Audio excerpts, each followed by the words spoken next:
million people fell victim to the fighting, famine, and disease. In 1945, the course of world history changed forever. The triumph over German Nazism, under whose banner most of Europe had rallied, and Japanese militarism paved the way for peace, recovery, and prosperity. This year, Moscow and Beijing held celebrations devoted to the 9th of May and 3rd of September holidays to mark the victory in the Great Patriotic War and World War II. The world witnessed grand military parades commemorating the decisive contribution of the peoples of the Soviet Union to the defeat of Nazi Germany and the particular role of the people of China in defeating militaristic Japan. We sacredly honor the memory of our brotherhood in arms with all of our allies who stood on the side of truth in the fight against the forces of evil.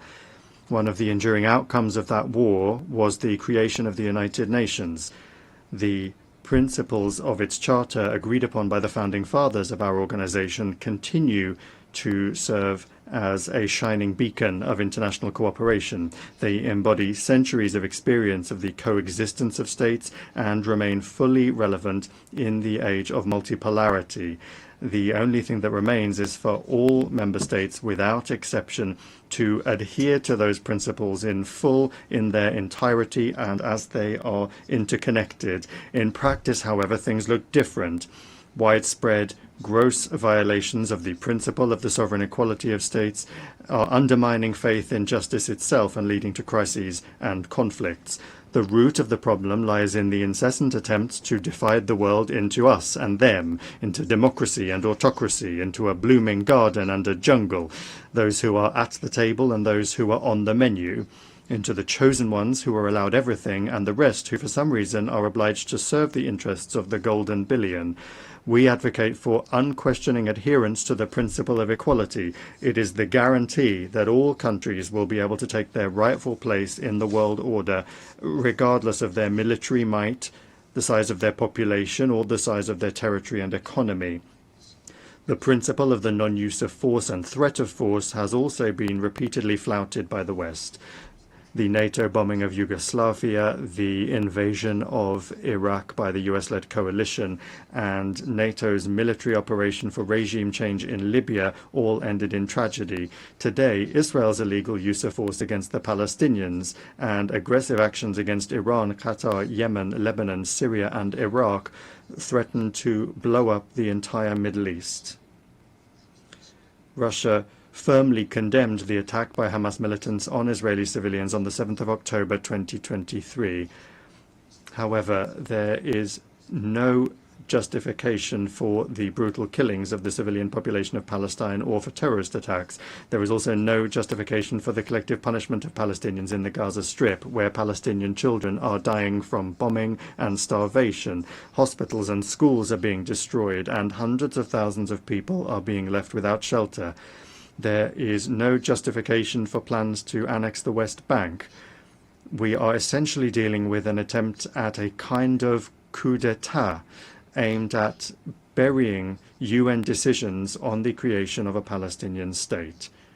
Recently, a number of Western governments announced their recognition of the state of Palestine. Moreover, they announced their intention to do so several months ago. The question then arises, why did they wait so long? It seems that they had hoped that soon, by the time the General Assembly session was convened, there would be nothing and no one left to recognize. The situation requires urgent action to prevent such a scenario, which was strongly advocated by the participants at the high-level international conference on Palestine. The strikes on Iranian facilities under IAEA safeguards deserve condemnation, as do the strikes on the capital of Qatar at a time when negotiations with Hamas were being held there with the participation of American mediators, among others.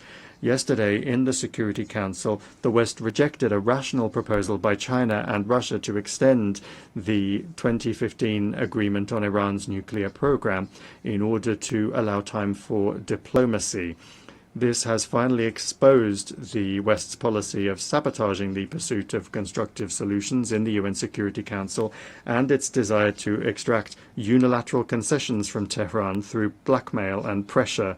We consider such a policy to be unacceptable and consider all manipulations to restore anti-Iranian UN sanctions as well as the sanctions themselves to be illegal. The West is not accustomed to observing the principle of non-interference in internal affairs. The color revolutions have become a sad phenomenon of our time, and illegal unilateral sanctions have long since become the main tool of Western diplomacy. No matter what excuses are used to justify them, the essence of such sanctions is the same: to suppress and intimidate competitors in the global economy and politics. Russia, together with an absolute majority of UN members, calls for the immediate lifting without prior conditions of the trade blockade against Cuba, which has been in place for more than 60 years, and for it to be removed from the notorious list of state sponsors of terrorism. We express our solidarity with the people of Venezuela in the face of external sanctions pressure and threats. We advocate for Latin America and the Caribbean to remain a zone of peace and cooperation. A flagrant example of the undermining of sovereignty and gross interference in internal affairs is the actions of the West in the Balkans, where such a fundamental principle as the need for all UN members to comply with Security Council decisions is being violated. The unilateral recognition of Kosovo's independence, contrary to Resolution 1244, was essentially an attack on Serbia's state structure. Now the West has set a course for the collapse of the statehood of Bosnia and Herzegovina by sabotaging the Dayton Peace Agreement. In both Kosovo and Bosnia, an attack has been launched on the vital interests of the Serbian people, including the ancestral rights of Serbian Orthodoxy.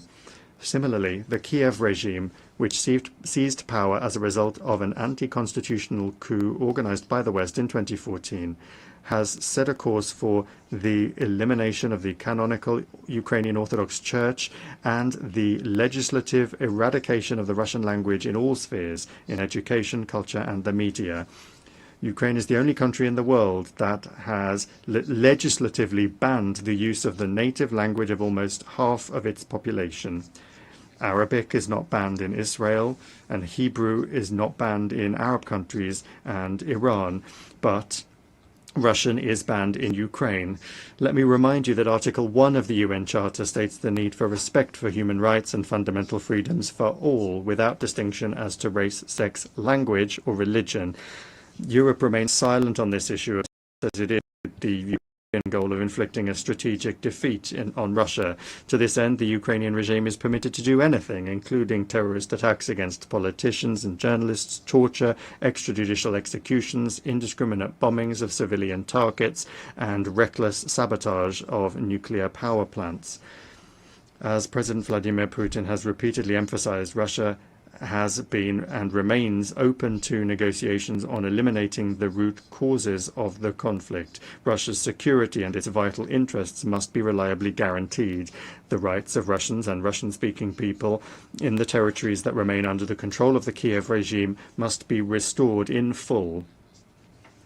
On this basis, we are ready to discuss security guarantees for Ukraine.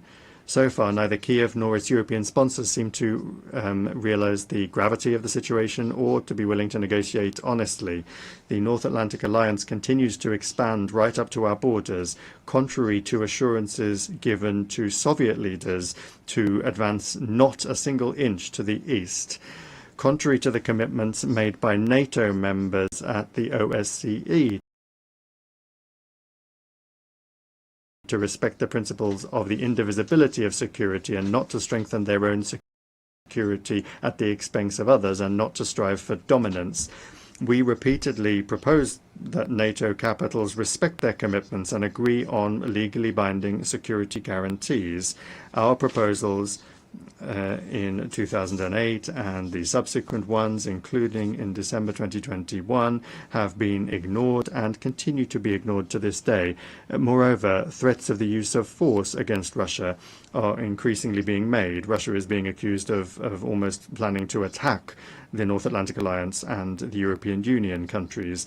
President Putin has repeatedly debunked these provocations. Russia has never had and does not have any such intentions. However, any aggression against my country will be met with a decisive response. There should be no doubt about this among those in NATO and the EU, who not only are telling their voters that war with Russia is inevitable and are forcing them to tighten their belts, but are also openly talking about preparations for an attack on our Kaliningrad Oblast and other Russian territories. We have some hopes for the continuation of the Russian-American dialogue, especially after the summit in Alaska. In the approaches of the current US administration, we see a desire not only to contribute to ways to realistically resolve the Ukrainian crisis, but also a desire to develop pragmatic cooperation without adopting an ideological stance. Russia and the US bear a special responsibility for the state of affairs in the world and for avoiding risks that could plunge humanity into a new war. The maintenance of strategic stability is the aim of a new initiative by the Russian Federation that was put forward by President Putin on the 22nd of September. It concerns Russia's readiness to adhere to the central quantitative limits of the New START treaty for 1 year after its expiry on the 5th of February 2026. This is upon the condition that the United States acts similarly and does not take steps that would violate the existing balance of deterrence capabilities. We believe that the implementation of our proposal would create the conditions necessary for avoiding a strategic arms race, to maintain an acceptable level of predictability in the nuclear missile sphere, and to improve the overall atmosphere in Russian and American relations. Colleagues, in December this year, we will mark the 65th anniversary of the adoption by the General Assembly of the Declaration on the Granting of Independence to Colonial Peoples and Countries. The decolonization process, with a leading role played by the Soviet Union, was a direct consequence of the realization of the right of nations to self-determination. The peoples of Africa and Asia refused to live under the yoke of the colonizers, just as after the coup d'etat in 2014 in Ukraine, Crimea, Donbass, and Novorossiya refused to submit to the Kiev neo-Nazi regime that had illegally seized power. It not only does not represent the interests of the population, but has also unleashed a war against them.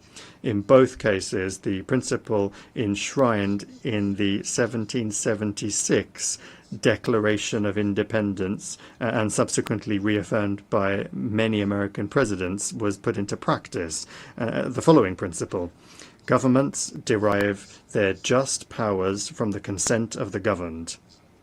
Neither the colonizers nor the Kiev regime had any consent from the peoples that they sought to rule. This principle was also unanimously reaffirmed in the UN 1970 Declaration, which states explicitly that all must respect the territorial integrity of those countries whose governments represent the entire population living on the territory concerned.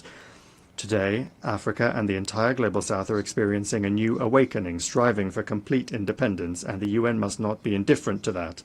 Last December, the General Assembly resolution entitled Eradicating Colonialism in All Its Forms and Manifestations was adopted.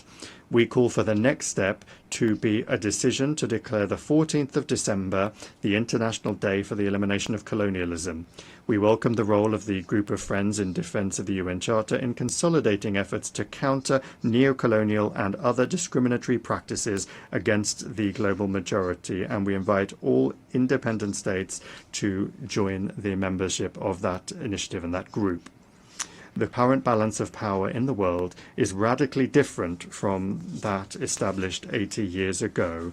The decolonization process and other major upheavals have changed the political map of the planet.